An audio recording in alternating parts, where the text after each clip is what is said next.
What does it mean to be a Catholic in America today? What challenges do we face? What opportunities lie before us? And what threats exist to our freedom to live our faith in the public square? Join us today as we discuss those questions and more with the Archbishop of Baltimore, William E. Lori. I'm Michael Hernon, Vice President of Advancement at Franciscan University in Steubenville, Ohio, and you're watching Franciscan University Presents. Stay with us.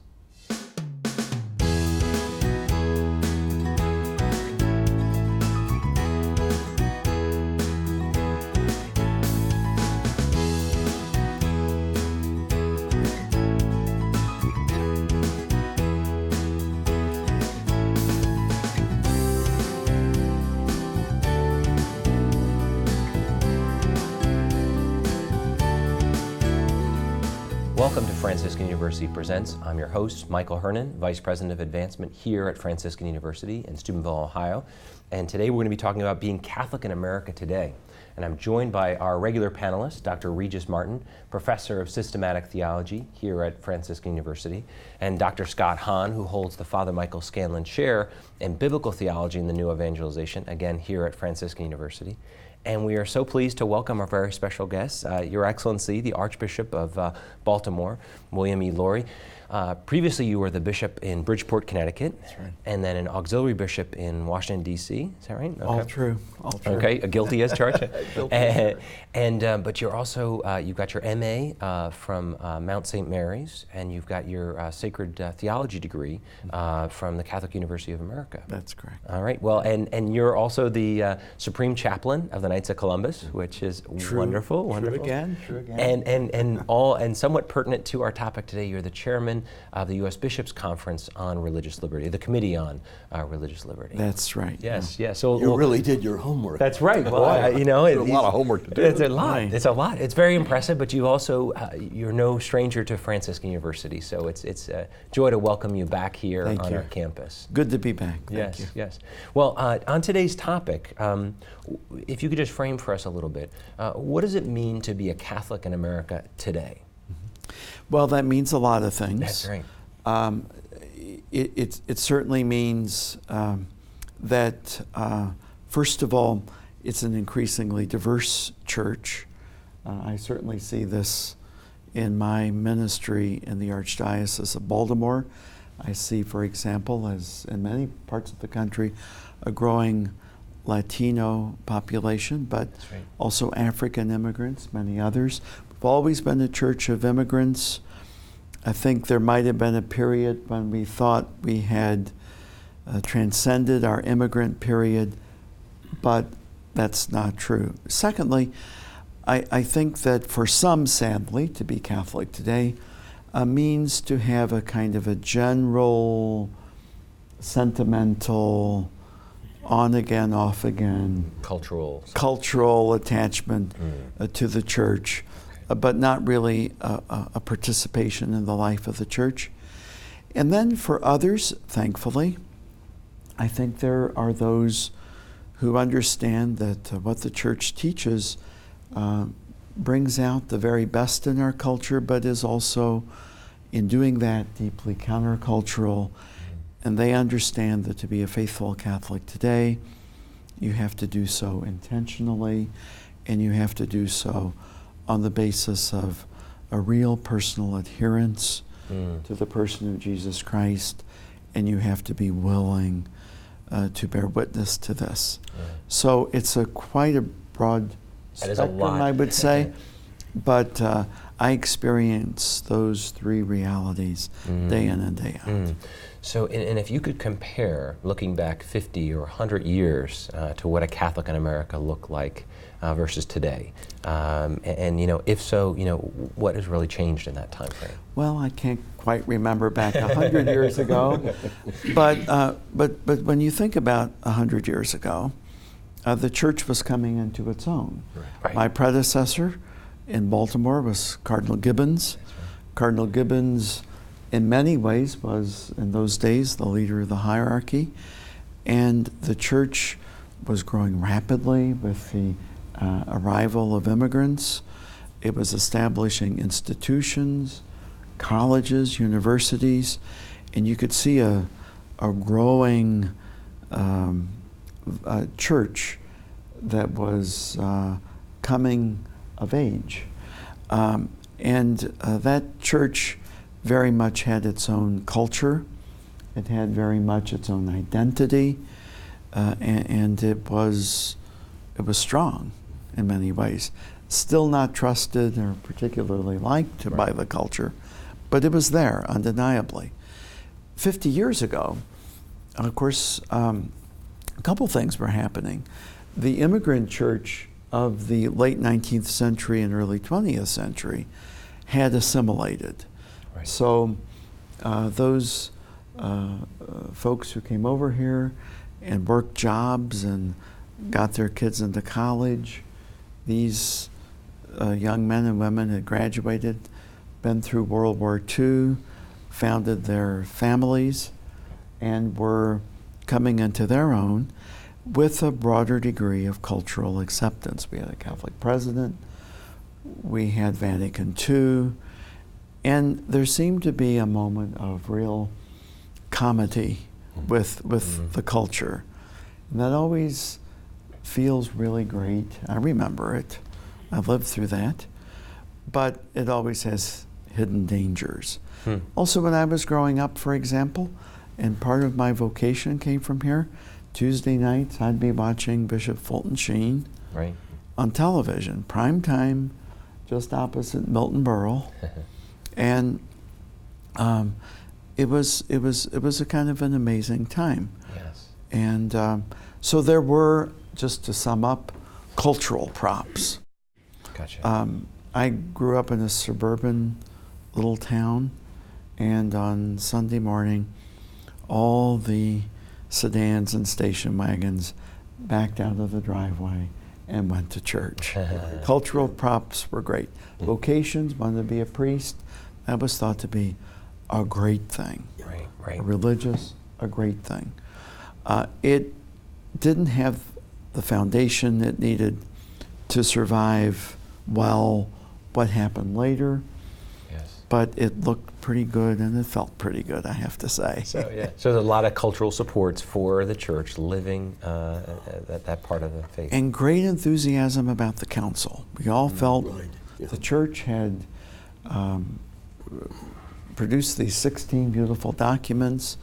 We were speaking about the spirit of the council. We were thinking about the changes would make us even more relevant to the culture we were in, and that we could only see strength upon strength. But undeniably, in the immediate aftermath of that council, I think the period of disillusion set in. And for some, it's been going on for a long time. It has grown increasingly bitter and polarizing. A flashpoint, I think, would be that Fulton Sheen image that you trot out. In the 50s, everybody was watching him. I think on CBS, he rivaled Milton Berle, for heaven's sake. Nowadays, there's just us, and nobody's watching us. I mean, there's much to deplore in what has happened since that halcyon period when everything seemed to be nailed down. Yes, but underneath of that, and I think the reason things turned so quickly was the kind of simmering beneath the surface. There were currents, and many of them I think of a philosophical nature. Maybe a version of Thomism that wasn't intellectually sturdy enough for what was to follow. Sometimes we also, as we came of age, we began to go well beyond our Catholic borders for education and would import ideas of utilitarianism, of relativism, that pragmatism that were a little bit foreign, and so there were things bubbling.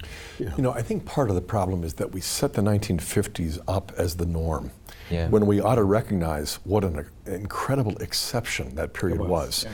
We were flush with the success of the victory of World War II. We were prospering with a president who had been a general, who had won the victory in Europe, the Crusade. You know, anti-communism was sort of the bond, you know, and it might seem minimal now in retrospect to think that we had a common enemy. So Republicans and Democrats, you know, shared a certain passion when it came to freedom and all of that. And so I think what we need to recognize is not only that we had a shallow foundation, but we also had an exceptional moment. Because you begin going back 100 years, you know, and beyond. And Baltimore, of course, in Maryland, had a great legacy, not only of Catholic faith, but also of persecution. Sure did. Yeah. It's never been, you know, the norm has never been this welcome that is sustained by a culture that just cannot say enough good things about the Catholic Church. It's always been a kind of unsteady balance. And so we are children of God in America. We're citizens, but we're missionaries as well. Right. And so we've got to be countercultural and at the same time figure out how do we enter into this culture and engage it constructively. And that has never been easy. Yeah. You know, every year in the Office of Readings, there comes up this letter to Dionysius. Oh, one of my And in that letter to Dionysius, we talk about the author talks about the fact that Christians do not adopt strange modes of dress. They follow, in general, the moral customs of the place.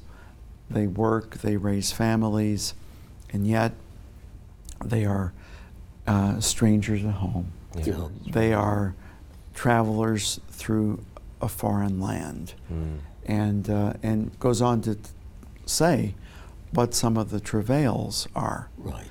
And I do think that part of what happens is that if we get too comfortable in the culture, we set ourselves up for failure. Right. We lose a sense of mission. We get a sense that we have arrived. Now, A complacency almost. complacency. And Baltimore is a perfect, I'm glad you brought it up. It's a because laboratory. the whole colony of Maryland was founded in 1634 as a place of religious toleration. And then in 1649 that was codified by the Assembly. But not too many years later, we had the Glorious Revolution in England. Right. Yeah. And we were illegal, and we had priests saying Mass surreptitiously in houses. And you get to the Revolution, the wealthiest man in the colonies was Charles Carroll, but he was not in a position to hold public office. He couldn't even vote. He couldn't vote. Right. Yeah. And so we realized that it was a wonderful thing that happened when our country was established and we got the First Amendment. But it was always uneasy. When John Carroll, our first Archbishop, built the first cathedral in Baltimore, he understood that if he built a Gothic church with stained glass windows, it would probably be burned down. So he elected to build a building that looked like the U.S. Capitol, neoclassical, with clear windows. Yeah. So you could see we weren't doing strange things. Right. Yeah, I remember being struck by that when I visited the cathedral. You know, what's going on? Why isn't it neo-Gothic? But that's plausible. Interesting. I also like your reference to Cardinal Gibbons, you know, because Baltimore is also the flashpoint for what most Catholics who have grown up both before and after the council, the Baltimore Catechism. you know. Absolutely. And here you are as the Archbishop in Baltimore and also one of the leaders in the whole catechetical renewal in the United States, embracing the new evangelization, which is new precisely because of the need to re-evangelize those who have been de-Christianized. That's right. And so it really is a great catechetical program, not just didactic teaching, but bearing witness, as Pope Paul VI would emphasize, but really invigorating Catholics who have really become so assimilated. You know? That is the challenge. I mean, what's new about it is that we have to re-evangelize, to use an older term, the baptized, confirmed, communion Catholic, Right. sitting in the pew or not, and increasingly not, Right. Right. and open their hearts to Christ so that they fall in love. Yeah, right. That's the name of the game. That's the challenge. And then, once the encounter with Christ has occurred, what the church believes and teaches makes a lot of sense. That's right. Puts it all in the right context. Well, that's the place where the encounter happens, Exactly. that privileged setting where the body is to be found, the bride. And we have to sort of reintroduce her to her own children. Yes. And I mean, Maryland, Mary was deposed from that land. It's time that she was permitted to return. Yeah, and I want to pick up on this point after this next segment as the opportunities that lay before us as Catholics in America. You're watching Franciscan University Presents.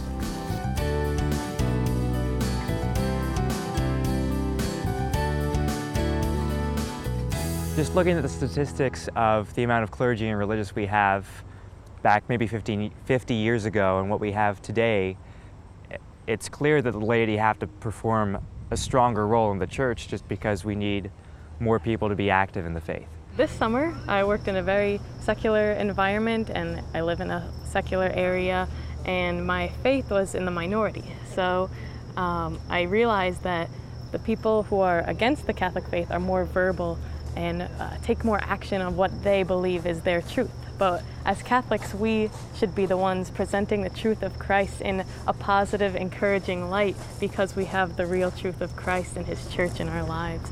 People recognize Franciscan University as being academically excellent and passionately Catholic. We have the unique opportunity through our faculty members, through our students, to proclaim that academic excellence by reaching out in many different ways. We also remain passionately Catholic in the way in which we are able to worship, the way in which we are able to bring that love of Christ to others on a daily basis. It's important for us to be able to embrace both.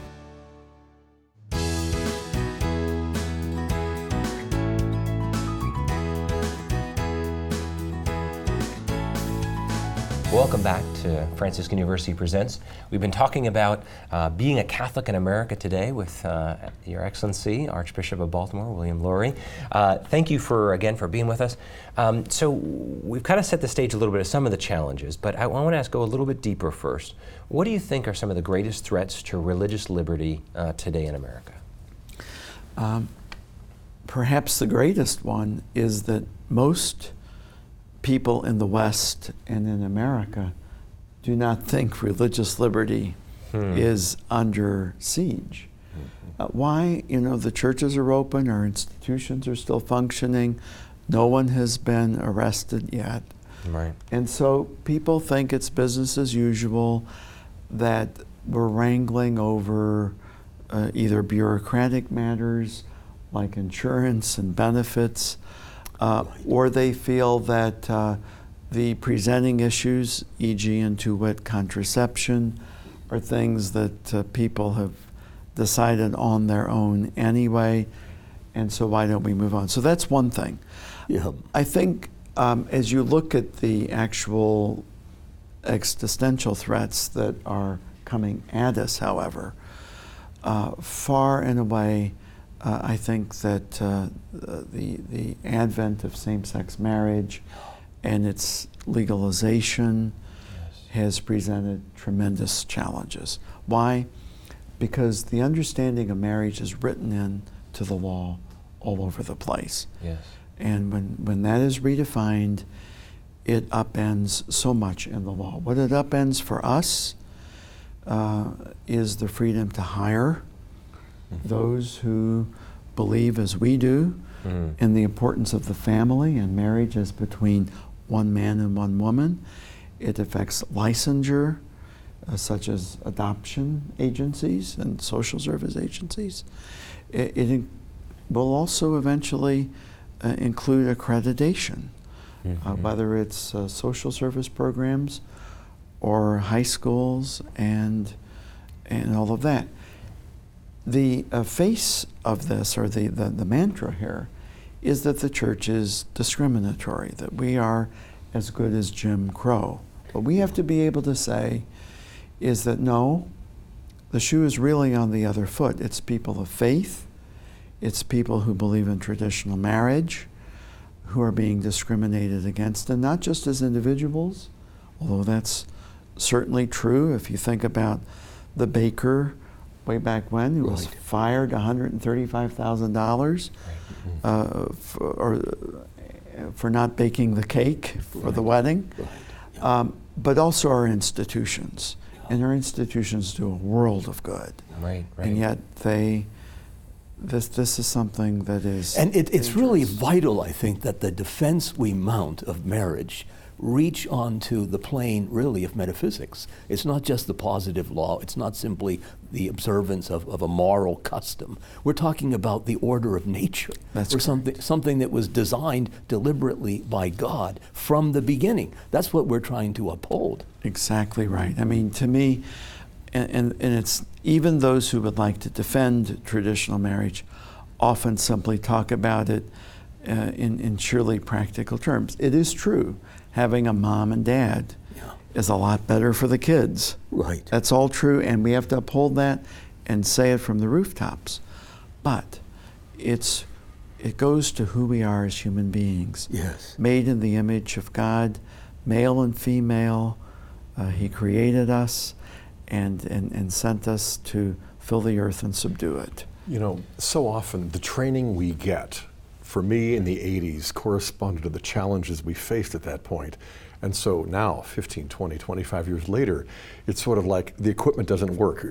We're not going to reinvade Normandy just because we can. We have to really face the challenges. You can go to the store and choose a cross for jewelry, but you don't get to choose the crosses that God sends you. And right now, I would say, He has sent us some challenges, the likes of which we never imagined in the 80s or even possibly in the 90s. I do want to speak in defense of two things. Number one is EWTN. I want to say that I would prefer a network like this to CBS and an Emmy Award-winning Fulton Sheen, because the challenges we face could not ever be addressed adequately, even if we had 2 or 3 Bishop Sheens on. It really is a catechetical program that has to be comprehensive 24/7. The other thing I would speak in defense of is Thomism. I'm a Thomist, and yet I agree wholeheartedly with what you were saying. That is awesome as the philosophy and theology of St. Thomas is and was, it wasn't developed adequately with the dynamic openness to being that Aquinas himself had. Mm-hmm. And I think what we have to recognize is that this challenge as to the definition of marriage is not only a call to go back and develop a metaphysic and a philosophy of nature and get that straight for ourselves and others, but perhaps even more to grasp the beauty of the sacramental grace of matrimony. That it's not just a contract in the natural law, it's not just a sacred covenant in the Old Testament, it becomes a sacrament in the new law. Not only a sign that shows us Christ's love for the church, but an efficacious sign that enables us to love in a way that is not merely human, but godlike. And I remember when I was a doctoral student, just entering the church at Marquette, I had a Jesuit professor teaching a course on law. We were discussing Newhouse's book on the public square, the naked public square, and he just made a comment. I think he interrupted his own lecture. He said, you know, if Catholics simply lived the sacramental grace of matrimony for 40 years, he said, I think the net effect would be the conversion of our culture. Right. And then he said, but I digress, and then he went back to the lecture, and I didn't go with him. I just thought, that's amazing. He's right. St. John Paul II said that prophetically back in the 80s, but perhaps not even realizing what it would be like now. It's a hard sell in the culture, but I'll tell you what, everybody is looking for love. That's right. And everybody is looking for meaning. And I think if we kind of dig down to that very fundamental human level and begin talking about marriage, linking up our need for meaning, our need for love, and our desire to see our kind continue to live lives of hope, I think we can begin to find the language of a new apologetic.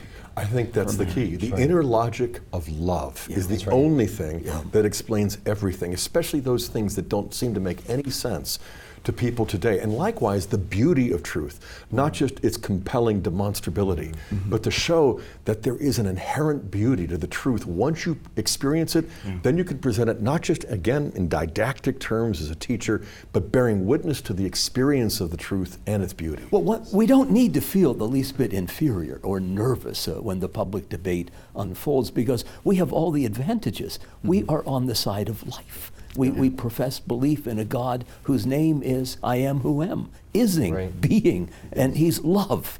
So people want love. Okay, here's the source of love. That's right. So why not turn to him? That was the Baltimore Catechism. I don't know that things have changed fundamentally. Why was I made? So that I might know, love, and serve God, and thus be happy with him in the next world. That's the message that we need to disseminate. And it appeals to the human heart. It's the same heart everywhere. And maybe this is already getting to a question I wanted to ask, but the American culture really looks at the Catholic Church and says it has nothing to offer the modern day. It's an antiquity, in our culture. But we know that's not the truth. And I think this is already beginning the answer here. But what does the Church? Because if we're talking about religious liberty for what? What are we offering this culture, this world? What are some of the goods, if you will, that we offer society? A couple of things. First of all, in terms of freedom, we offer freedom for excellence, as Servais Pincus, who's my far and away favorite moral theologian, would say. Freedom for that which is good, true, coherent, and beautiful. And that's number one. So to use your freedom well. But number two, what is it that every human person wants? To be loved, and to be loved infinitely. And it is our clarion proclamation of the person of Christ. It's what Benedict said, we become Christian not because of some high moral ideal, but it's an event, it's the encounter with a person. Same with Pope Francis. And so we offer that infinite love that people are hungering for, and they're expressing it in some pretty disturbing ways, but that's what they're expressing. When we're out there pastorally, we have to believe that deeply. And then I think the third thing is when it comes to education, when it comes to social services, when it comes to health care, if I may brag a little bit, nobody does it better. If no one's been doing it longer. In the city of Baltimore, if we didn't have Catholic Charities, which is the largest social service agency in Maryland, non-governmental, I don't know what would happen. Yeah, that's powerful. So we're in and of the city, we're with the poor, and we're bearing witness to the gospel by acts of service and charity. You know, what you just said, going back to the first or second point about, well, you quoted my favorite Dominican moral theologian, Father Pincus, who had a hand in the Catechism as well as in Veritatis Splendor. But this distinction between freedom from and freedom for. We often confuse means and ends, and freedom is really a means to an end. Freedom for virtue, freedom for excellence, freedom for that kind of flourishing that is our longing. You can't have it without freedom, but you can have freedom without that flourishing.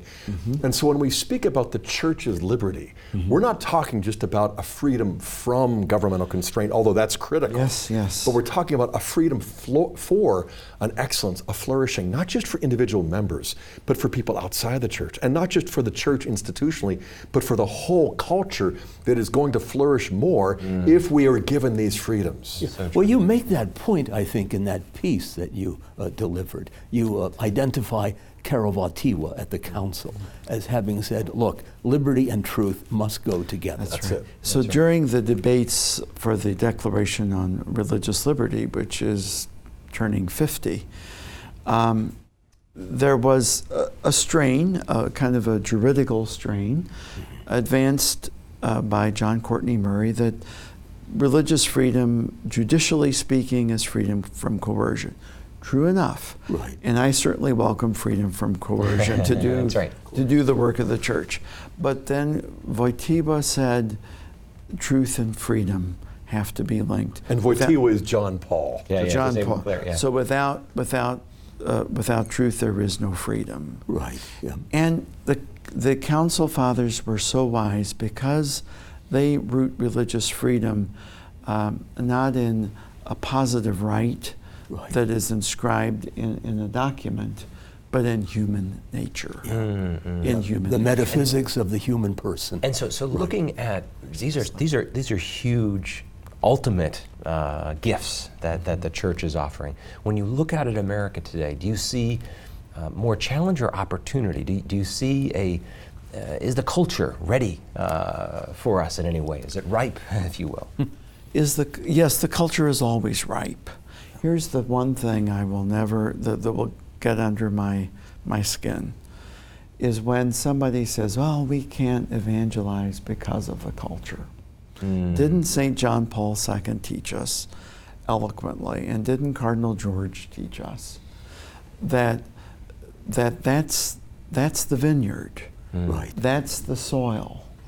And the idea is not to do away with the culture, but to transform it from within. I would say that even though there are many difficult challenges in our culture, there's plenty of fertile soil, including the millennials. Yes. Yeah. The millennials might challenge us, push us, pull us, but deep down, they're looking for what we got. Right. I mean, why should today's culture be less amenable to conversion than Rome of the first century? They were ferociously hostile to the Christian life. Right. Stay with us on Franciscan University Presents.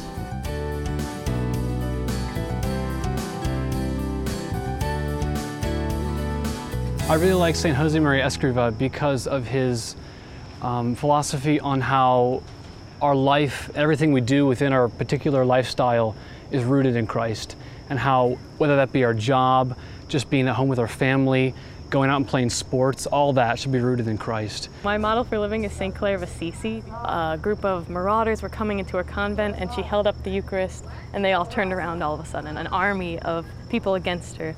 And I really, that resonates in my heart of trying to stand up for the faith and be courageous and not back down for what anybody else is saying or doing, and just knowing that having the truth of Christ in my heart is what can sustain me and can be spread to others.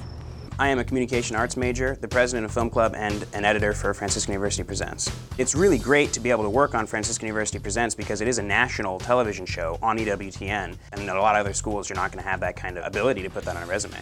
When I graduate, I know that I'm going to be firm in sticking with my faith and going to daily mass and a frequent confession and things like that. Because instead of just learning with my mind or just focusing on schoolwork, I actually can grow with my whole person. Franciscan University is academically excellent and passionately Catholic.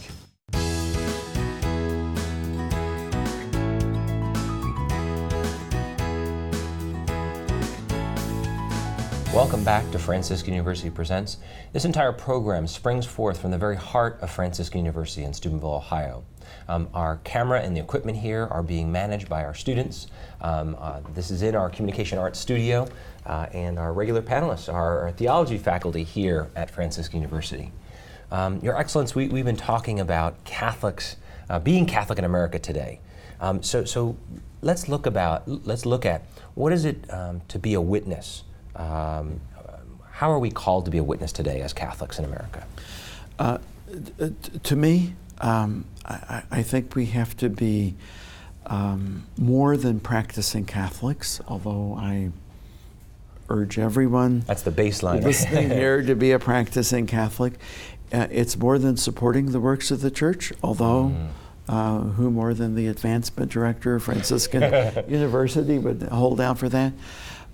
For me, and I think the Pope is telling us this, and began with certainly with Pope Paul VI, Catholics who have opened their hearts to Christ, who have had the personal encounter, who have allowed the Lord, His truth, His love, His reality to invade them, people who believe that Christ loves them, died for them, walks with them, enlightens them, and who are willing to witness to their fellow they're family members first and foremost. Right. We all got family members alienated from the faith, who are willing to bear witness to this at work, and who are willing to bear witness to their fellow Catholics. Sherry Waddell tells us that if we had 10 or 12 intentional disciples willing to go on mission, and you increase that number year by year, pretty soon you'd have parking lot difficulties in your church. That's a good problem to have. I pray for that every day. That's right. Yeah. Well, in terms of parish life and faith formation, what needs to change in order to get there? I mean, I love the term, invade your life with an encounter with Christ. Well, I will go right to the joy of the gospel, where Pope Francis so clearly calls for the missionary transformation of our parishes. So sometimes people say, well, I go to the parish to be fed. Yes, of course you do. Fed on the Word of God, fed on the body and blood of Christ. But the parish is not simply a place where people come to when they need something. Right. It has got to undergo what the Pope calls a missionary transformation. The parish itself has to embrace as its identity, its deepest identity, and as its fundamental mission to proclaim the name of Christ convincingly, lovingly.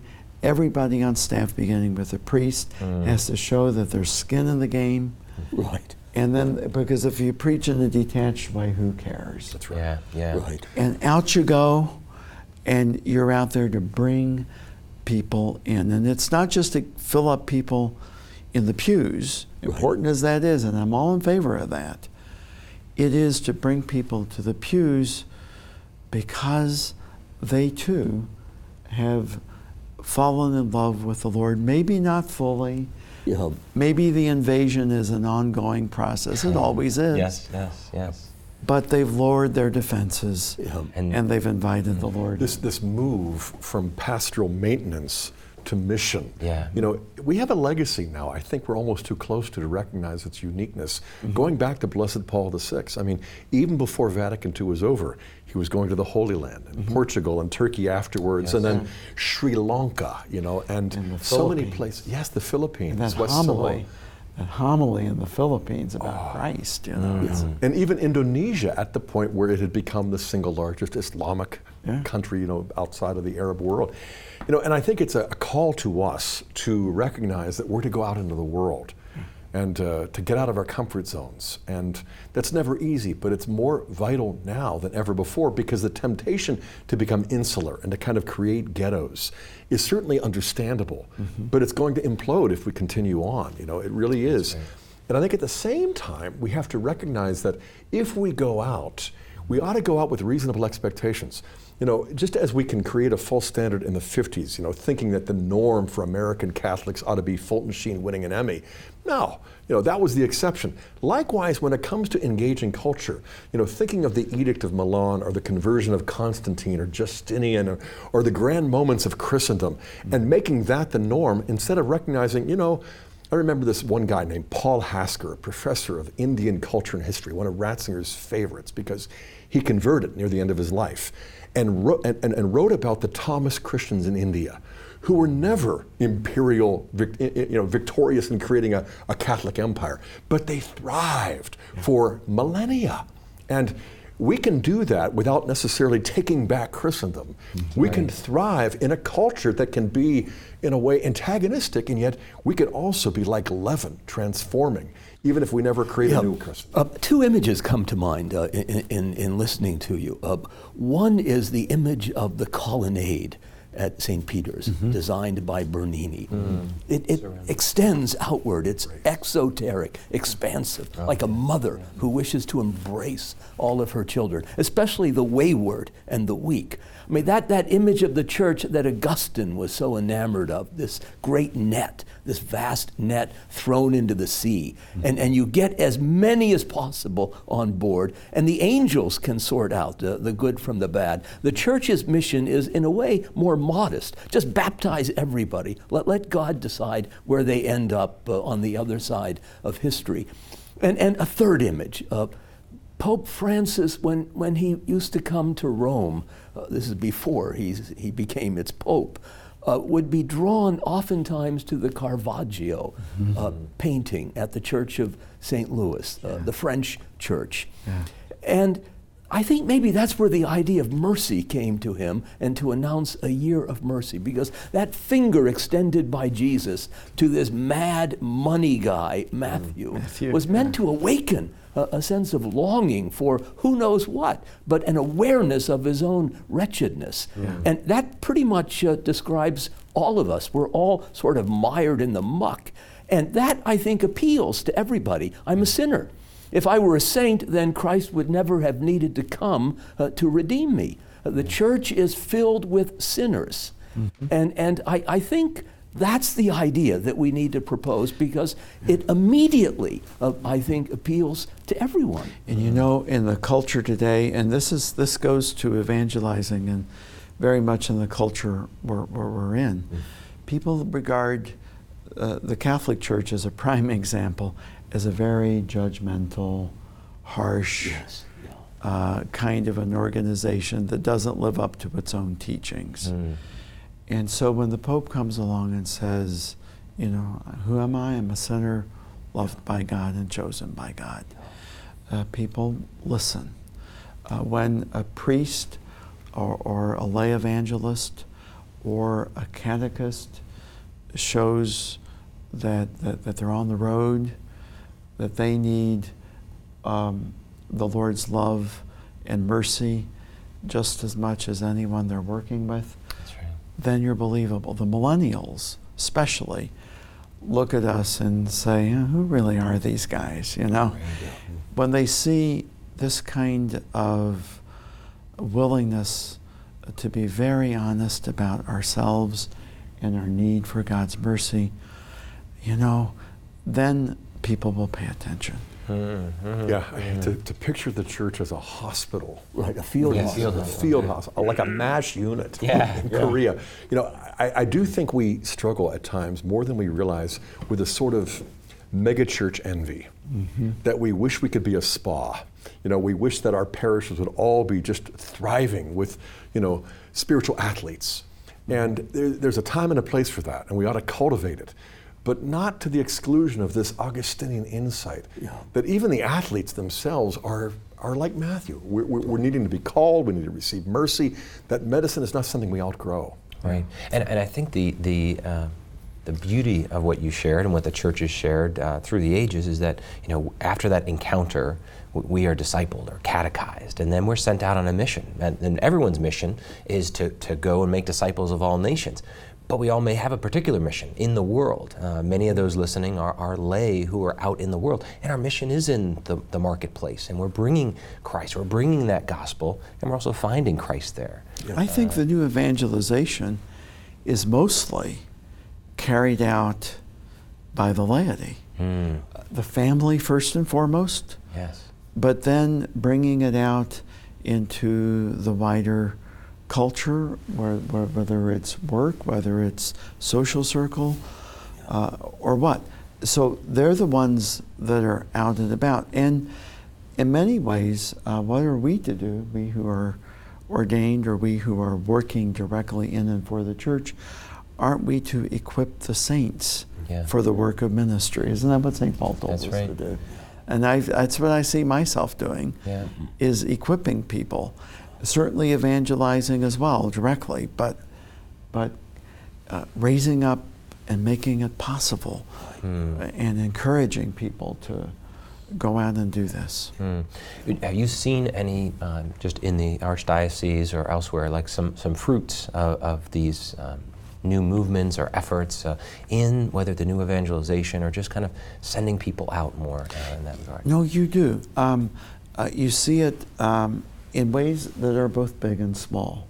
And to your point, for example, in some of the inner city parishes that are struggling in every possible way, you see a community that is there, that is connected, you know, Some time back we had real troubles in Baltimore, like many urban centers, and you see these parish communities that are really connected with the community and with their zip code. Some of them come in from the suburbs to worship there, but they're connected. See, we do have some very large churches. So the one that's very famous around the country, if not the world, is Nativity. That's right. In Timonium. Rebuilt.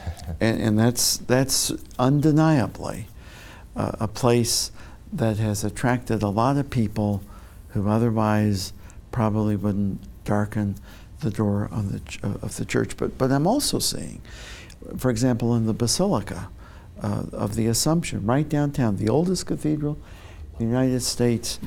It's in a part of Baltimore called Mount Vernon. Young people have moved in. We already have the Peabody Institute. We have Hopkins. We have just a lot of young adults living there, and you see them at Mass on Sunday. And then when we go down we extend Mass down at a place called McO'Shea's. And you can imagine what they serve at McO'Shea's. And you talk to these young people. Wow, what a great thing to see their faith. You see it also in the vocations that are coming out now too. That's so beautiful. Yeah, you do. You do. Stay with us for the final segment of Franciscan University Presents.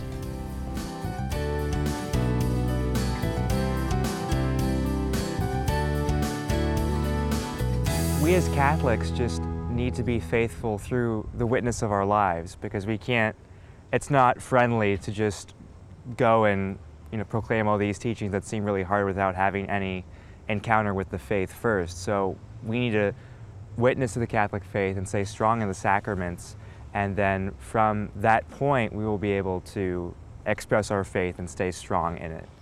I think it's important that when you're engaged in a discussion with people who might not have any faith at all, that you remain loving and have Christian charity towards them while you're in this discussion, and that you need to listen to them as well, because if you're not willing to listen, then you won't be heard yourself. I'm in the 4+1 program here for counseling. It is very academically challenging, but the classes are a lot of fun. The teachers do love what they teach, and they know their fields very well. If you're interested in mission, that's a big thing here. I did San Diego for 2 years. That was a youth ministry mission. There are a lot of opportunities here to be actively pro-life, praying outside the abortion clinic. There's a big group that goes to the March of Life here from campus. There's just so much you can do as far as faith goes. Franciscan University is academically excellent and passionately Catholic.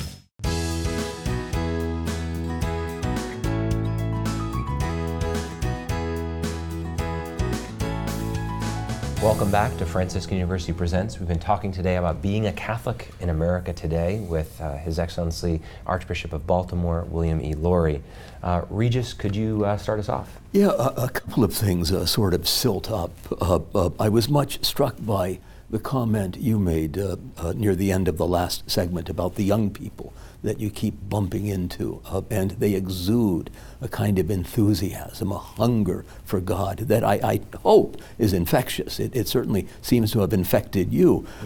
And that may be the witness that we're looking for, a witness of hunger and somehow satisfied by joy, sanctity. Your life is the only book that somebody is likely to read. As much as I respect moral theologians, I don't know that we need yet another textbook in moral theology.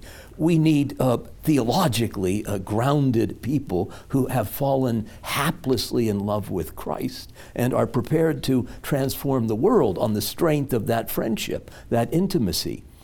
The other thought I had, one of the questions in the script that you sent out was asking, are there any silver linings in the face of all this hostility, this impacted persecution that we now face? And I would say, sure, there is. One of the advantages of being persecuted is that it clarifies things. It forces one back to bedrock, which is where first questions may be found.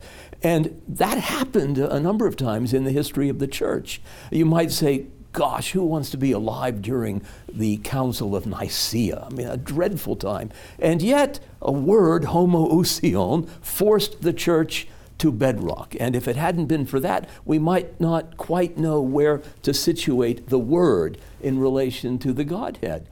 Or the notion of Theotokos at the Council of Ephesus. Without that pressure, maybe we would have been content to describe Mary as simply the mother of the human being, Jesus. And that's not enough. That doesn't carry the freight. Or at Trent, one of my favorite councils, the whole notion of sacrament, of transubstantiation. I mean, without that term being canonized in a way that forced the church back to first principles, we might not have the same clarity about the Eucharist. Nowadays, I mean, we're dealing with first questions concerning the meaning of the human person. And those are really big questions that we are forced by the culture to confront in a new and vibrant way. And I remember an exchange between Henri de Lubac and Karol Wojtyła way back in the late 1960s. And Karol Wojtyła, who was then Archbishop of Krakow, was telling his friend de Lubac that the crisis of the church and the larger culture in which she finds herself is not really a moral crisis. It's metaphysical, and it has to be answered not by sterile arguments, but by what he called a recapitulation of the sacred mystery of the human person. That's what I think we need to bring to the table. Gay marriage has reached the most far-reaching, revolutionary lanes in this culture. And yet it doesn't make people happy. That disconnect between truth and liberty is going to drive these people mad. And we've got to disabuse them of it, but not with syllogisms, but with the example of joyful men and women living a perfectly normal life and recapitulating the whole mystery of the human person. That's where the cutting edge is. Thank you, Regis. Scott? To bring that down, I think we have to experience the grace of conversion personally in an ongoing way. I remember my Catholic grandmother would sign all of her cards, Oceans of Love, and I never got that. As an evangelical, I experienced the rivers of living water, but they were rivers. You know, in becoming a Catholic, I've experienced an ocean, oceans of love. Conversion for us back then was a personal relationship with Jesus. And it is for Catholics too, but that's the starting point. You know, we have evangelizing, and then catechizing, and then sacramentalizing. It's like courting my wife, and then engagement, and then marriage. But I think we also need to experience that on the other side of being baptized, ongoing conversion is every bit as important. I remember coming across this book by Garrigou-Lagrange on the 3 ages of the interior life. Purgative, illuminative, unitive, what's he talking about? And as I read it, I knew what he was talking about, what I needed desperately as a believer. I needed to convert like Peter needed to convert in an ongoing way. I think the more people experience the grace of ongoing conversion, the more the joy of the Lord is our strength. And the joy of the gospel becomes more effective than arguments we deploy, proof texts we might quote. And I think if we open ourselves up to the new evangelization, not just to reach them, we are them, but for Christ to reach us ongoingly, I think that is the way that the metaphysical mystery of the person is going to be communicated without using the word metaphysical. Thank you, Scott. Excellency. A couple of thoughts occur to me. I want to go back to the silver lining. The silver lining always for us is the Tertullian silver lining, that the seat of the church is the blood of martyrs. And let's think about the people who really are being martyred because they are Christian. Those who are being beheaded, those who are being dispossessed. And they should inspire us in the West not to let our human dignity, our liberties, not just religious freedom, but all of our liberties slip through our finger. And they should inspire us to bear much more vigorous witness to the person of Jesus Christ and to our faith. The second thing is that people often ask me, what can I do about religious liberty? Yes. And I have 3 answers. Number 1 is pray. If there's anything important in life, whether it's vocations, finding the right partner in life, whether it's health, whatever it is, you got to pray for it. Religious liberty, as a country, we really need to pray for this. It should find its way into our petitions on Sunday, into our private prayer, and of course every year we celebrate the Fortnight of Freedom, which is the 14 days leading up to the 4th of July. It's really important. Second thing is to learn. How many people don't know anything about Dignitatis Humanae, the Church's teaching on religious liberty, or about our foundational documents? And so, of course, if we don't know what it is, it can easily be taken away from us. And thirdly, we are citizens. And one of the things our faith teaches us is to be good citizens. And that means being engaged citizens. And sometimes, you know, we're all a little, especially those of us who are ordained, a little bit afraid that if we bring up a so-called political issue in church on Sunday, we're going to get hammered. Right. But we got to be able to talk about this, got to make our voices heard, and we got to make sure that it's heard in sufficient numbers. So those would be the three things. Excellent. Thank you. Thank you for being with us. If you've enjoyed today's program, we have a great handout to you from Archbishop Lori here on continuing the search for religious liberty. Really a great article. You can download it at faithandreason.com or just for asking. Just going deeper on the subject, we have to realize that if we're fighting for religious liberty, we first have to have that faith. We have to have something worth fighting for. So as Scott and the Archbishop and Regis have all shared, we need to come into that renewed encounter, because it's not a one-time event in your life. It's an ongoing. The Franciscans have this sense of ongoing conversion, that we're always going deeper into that encounter with the triune God, encounter with Him in the Eucharist. Live your life wrapped in that encounter. But I also say that we are a people of hope. And there's this great quote that I recently found from St. Augustine, that hope has two beautiful daughters. One is anger, and the other is courage. Anger at the way things are, and courage to make sure they don't remain that way. We are people of hope. We need to speak with one voice. We need to go out. We have a mission to share the beauty of the faith and defend our right to live that. Not simply have a right to worship in our churches, but a right to live that throughout our public life. Thank you again for watching Franciscan University Presents. The mission of Franciscan University is to form those who are going to go out and transform the world for Christ. And I want to invite you to be a part of that mission by taking a class here on campus or through our online programs. Maybe you can join us at one of our dynamic summer conferences, or join us on our pilgrimages to holy shrines around the world, or be equipped for the new evangelization through faithandreason.com. And until next time, may the Lord bless you and keep you. To download the free handout on today's topic, go to faithandreason.com.